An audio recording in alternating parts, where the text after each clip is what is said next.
October 2025. Detroit's Motor City luxury dealership gleamed with chrome and wealth. Dorothy Miller, 68, stepped inside. She was a widow in a beige sweater with grey hair pinned tight, there to buy a car for her grandson.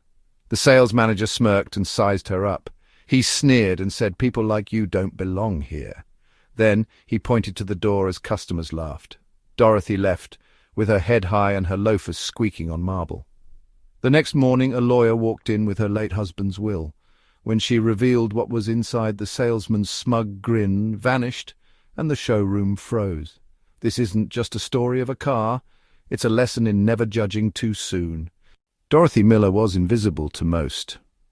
At 68, she lived in a peeling white bungalow on Detroit's west side. Her days were spent tending roses in the garden and knitting blankets for St. Mary's Church. She also helped her grandson Tommy with algebra homework. She wore slacks and sweaters and loafers for comfort, not flash. Neighbors called her Dot. She was sweet and reliable, and the one with extra cookies at potlucks. But her quiet life hid a past few knew it was a story stretching back to Detroit's gritty 1970s. Picture it. Factories roared and the big three ruled the roads. Ford and GM and Chrysler shaped the city. Dorothy was 22 and waitressing at a diner near Ford's plant. Her apron was stained with coffee. Frank Miller was a lanky factory worker who sat at her counter daily. He sketched engine parts on the napkins over black coffee. One day Dot, he would grin, "I'll build something big." She believed him because his fire was real. They married in 74. It was a simple ceremony with small but steady dreams. By 1976, Frank's dream took shape. In their cramped garage, he patented an engine valve. It was small and brilliant and boosted fuel efficiency. Chrysler noticed. Soon Miller Autotech was born. It was a tiny outfit that grew into a quiet giant. Dorothy kept the books. Her night school math skills were sharp while Frank tinkered. By 1980 their valve was in thousands of cars and cash flowed in. But they stayed humble. They wanted no mansion and no fancy threads. Money's for security, not show, Frank said.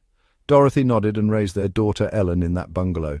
She taught her hard work over handouts. Life turned hard in 2015. Frank's heart gave out sudden and cruel. It left Dorothy alone. Ellen moved to Chicago and raised Tommy, now 20 and an engineering student at Wayne State.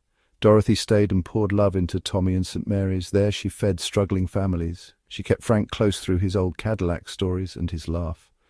Tommy adored those tales. A photo of Frank with a 1965 Eldorado was taped to his dorm wall. October 2025, Tommy's 21st birthday loomed. Dorothy decided on a restored 65 Eldorado. It had cherry red paint and chrome fins and a V8 roar. It was Frank's car and Tommy's legacy. She had saved enough, she thought, from pensions and old investments. Motor City luxury had it. The dealership glowed on Woodward Avenue. Glass walls and chandeliers and leather scent filled the air. New Cadillacs and Lincolns and vintage gems lined up. Dorothy pushed the glass doors. Her loafers squeaked and she felt eyes from suited men and designer-clad women. It was not her world, but for Tommy she would brave it. Dorothy spotted it instantly. The 1965 Cadillac Eldorado sat cherry red and gleaming on a pedestal. Chrome fins caught the light. It was a time capsule of Frank's Detroit. She smiled and pictured Tommy's grin. Her fingers hovered above the hood. She was too respectful to touch. "Can I help you, ma'am?" Ethan Brooks approached. He was 23, with a suit too big and eyes earnest. "Yes," Dorothy said, warm. "I'd like this Cadillac for my grandson." Ethan nodded. "It's a stunner. V8 and fully restored and only 2,000 made. I'll take it from here, Ethan." Carl Grayson cut in sharp. He was 50 in a pinstripe suit with slicked back hair. His gold watch flashed. Blue eyes raked Dorothy. They lingered on her sweater and loafers and no makeup. His smirk said it all. "Morning, ma'am," he drawled, fake sweet. "Looking for something or just wandering?" Dorothy met his stare. "I'm here for that Eldorado for my grandson's birthday. I'll pay cash," calm and steady from years balancing life. Carl's smirk grew. He glanced at Ethan, who shifted awkwardly. "The Eldorado, that's 75000 vintage for collectors."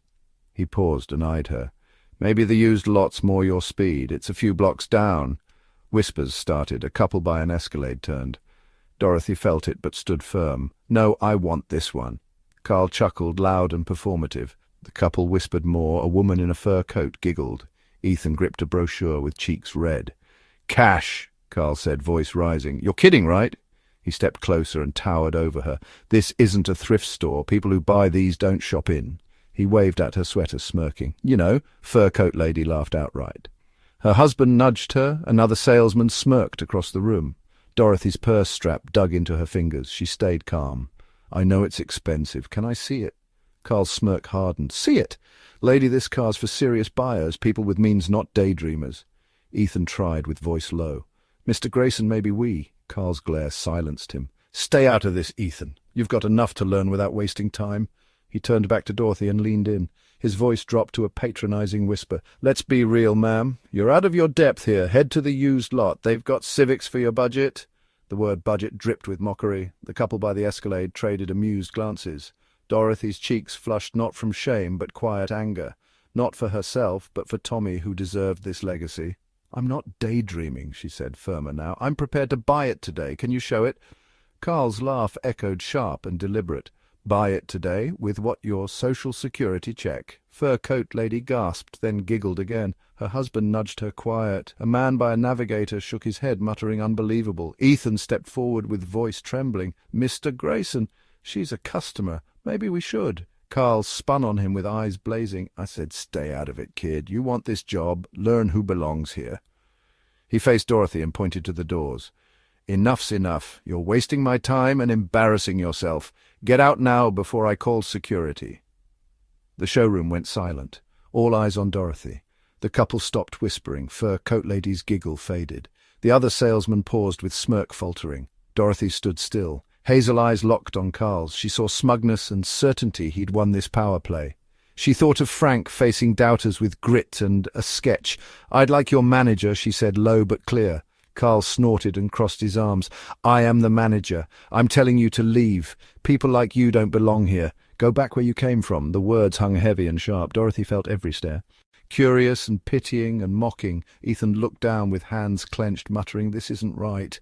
Fur coat lady whispered to her husband, who does she think she is? Dorothy took a slow breath. Her heart was heavy but spine straight. She came for Tommy not to prove a point. Carl's cruelty wasn't just about her. It was every dismissed soul looking less than. I see, she said simply. She glanced at the El Dorado one last time, then turned. Her loafers squeaked on marble. Glass doors loomed with sunlight streaming through. As she walked, Carl's voice followed, not quite quiet. Some folks don't know when they're out of their league. The couple chuckled. The showroom buzzed back to life as if she'd never been there. But Dorothy pushed the doors. Her hand slipped into her purse. It brushed an old photo of Frank and that Cadillac. Her lips pressed thin. This wasn't over. The next day dawned grey over Detroit. Motor City luxury hummed with routine. Salesmen pitched horsepower and leather to clients. Carl stood by a new CT5 charming a couple. His watch glinted as he gestured. His smirk was polished as the car's. Yesterday's old woman was a joke now. He laughed over coffee with his team. Can you believe her? He'd said. Thought she could waltz in with a sweater and buy an El Dorado. Outside, a low hum cut the city noise. Heads turned. A sleek black sedan pulled up. A Mercedes S-Class, understated but sharp. The driver's door opened. Margaret Wells stepped out. She was 62 in a navy blazer and skirt, silver hair in a tight bun. Green eyes scanned the showroom. She held a leather folder with worn edges but pristine, not here to browse. Glass doors swung open with a chime. Margaret strode in. Heels clicked on marble. Chatter paused. The couple with Carl glanced over, curious. Ethan, polishing a Lincoln, froze, sensing something big. Margaret's voice cut through. I'm looking for Carl Grayson. Not loud, but precise, like a judge calling order. Carl turned with a salesman's grin. That's me, he said, adjusting his tie. Welcome to Motor City Luxury. How can I assist? His eyes flicked over Margaret. Blazer screamed money and posture screamed power. His kind of client. But Margaret's face didn't soften. She stood still with folder clutched. Her gaze pinned Carl tight. I'm here about Dorothy Miller, she said, flat but heavy. The woman you kicked out yesterday. Carl's grin faltered. Confusion crossed his face. The couple stepped back, sensing tension. Ethan's broom clattered against the Lincoln. The buzz dimmed. All eyes on the standoff. Dorothy Miller. Carl said, cautious. I'm sorry, I don't recall. Margaret raised a hand, cutting him off. Her eyes narrowed. She stepped closer. Don't play dumb, Mr. Grayson. You laughed at her and called her a daydreamer. You said she didn't belong because of her sweater and loafers. You pointed to the door and said people like you don't shop here. Ring any bells? Her words landed sharp. The couple gasped soft. The woman clutched her purse. A salesman whispered across the room. What's going on? Ethan moved closer, muttering, That's the lady from yesterday.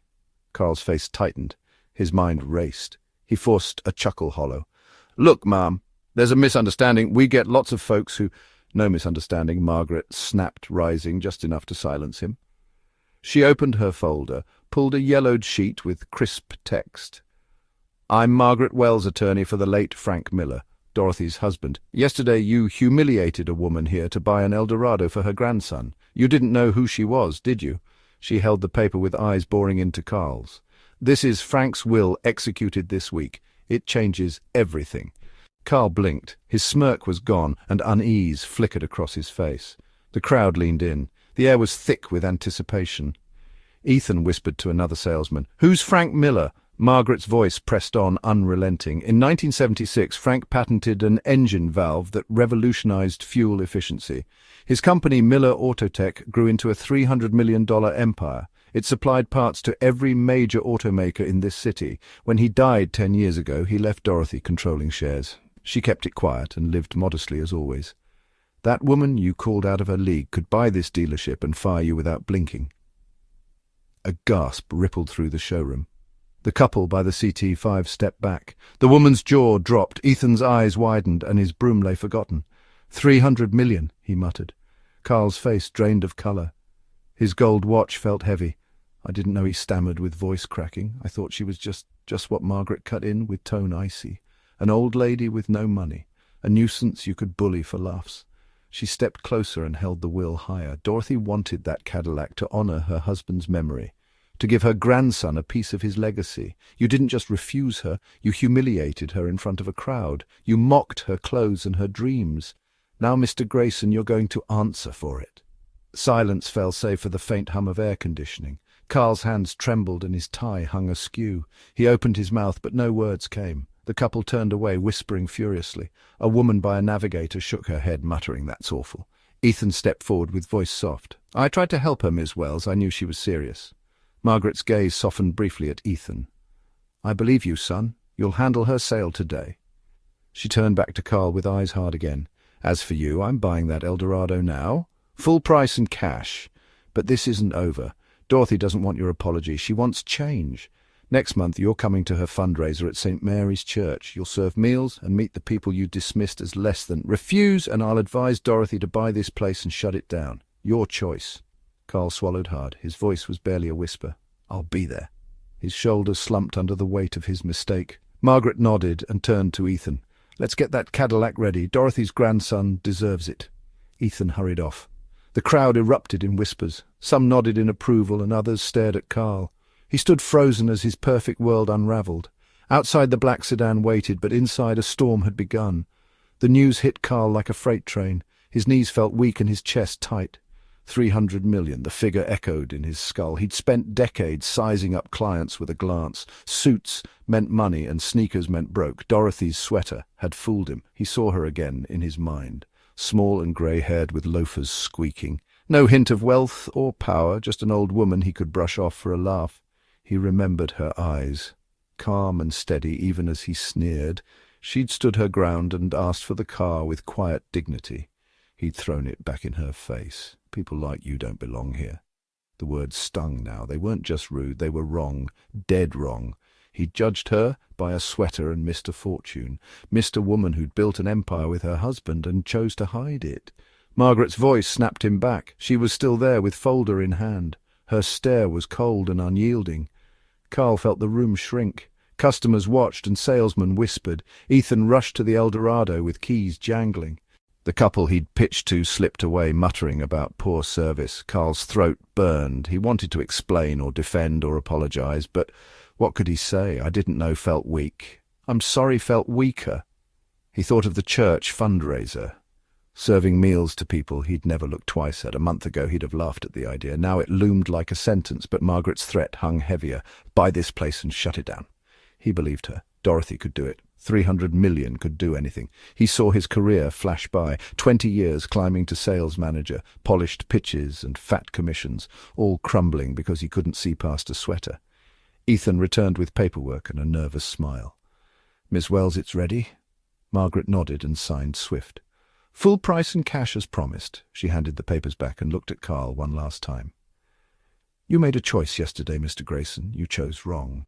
Next month you'll see what Dorothy's made of. Don't make the same mistake twice." She turned and strode out. Heels clicked sharp on marble. The sedan purred to life outside, and she was gone. Carl stood alone in the buzzing showroom. The Eldorado gleamed red and mocking. Customers avoided his gaze, and salesmen kept their distance. Ethan stayed busy with the sale, but shot Carl a glance. Pity maybe, or relief it wasn't him.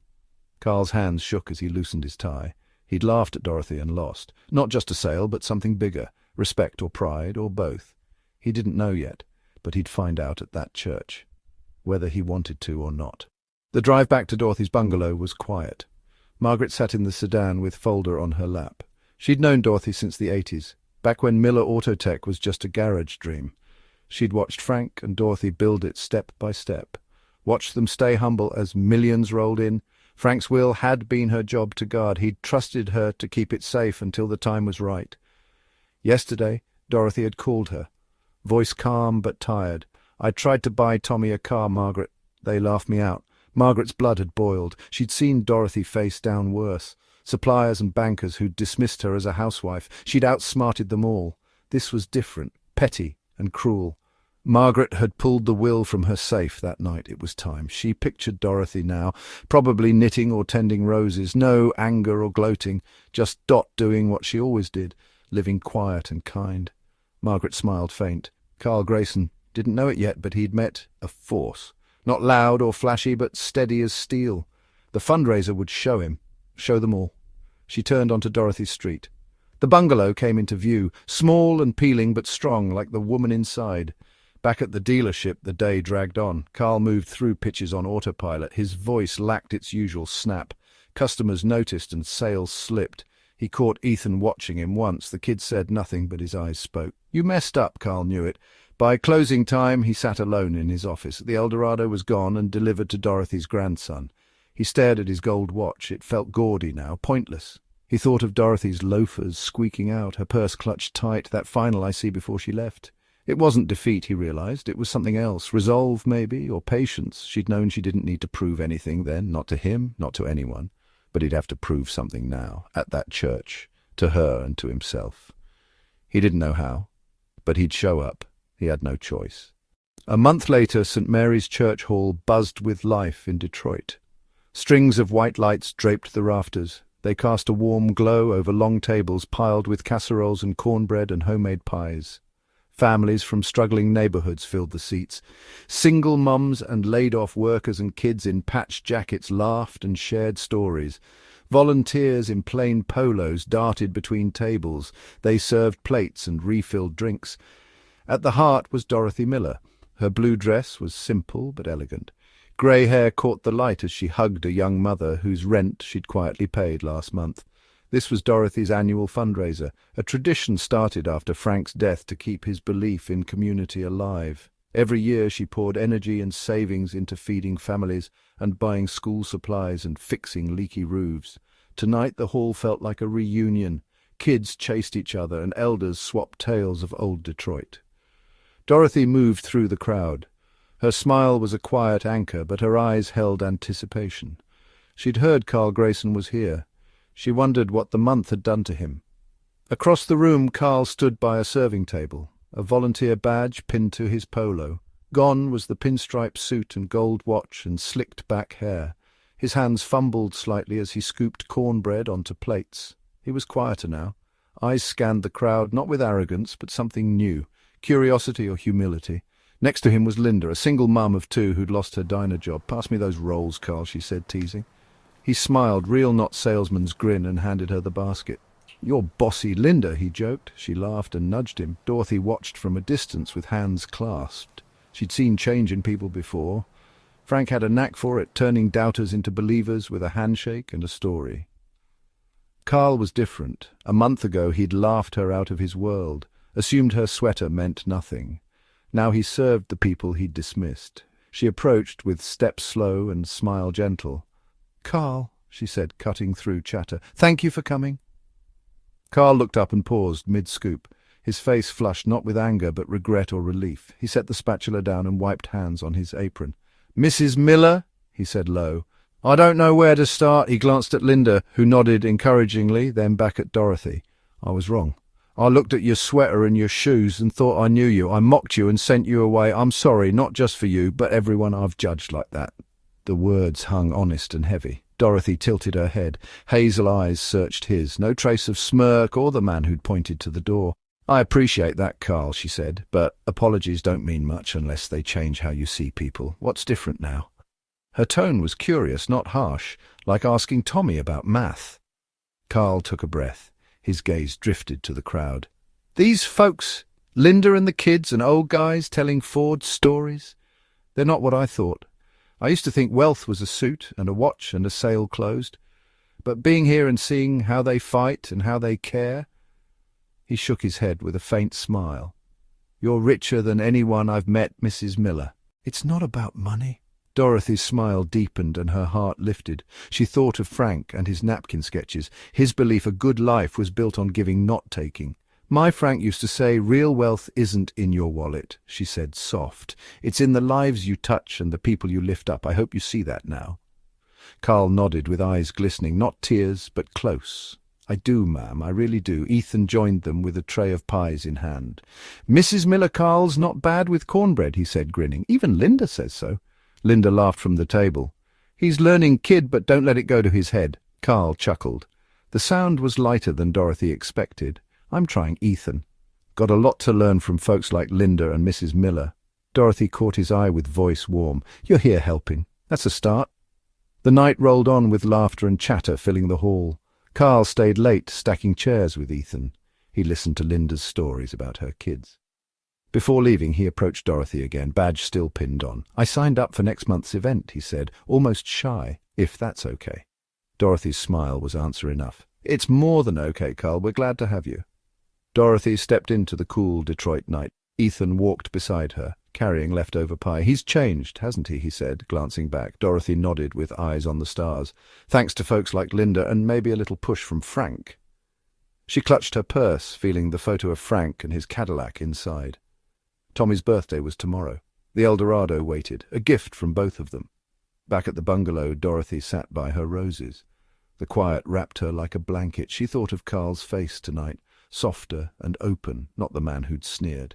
She thought of Margaret, too, her steel and loyalty bringing that will to life. And Frank, always Frank, his voice in her ear.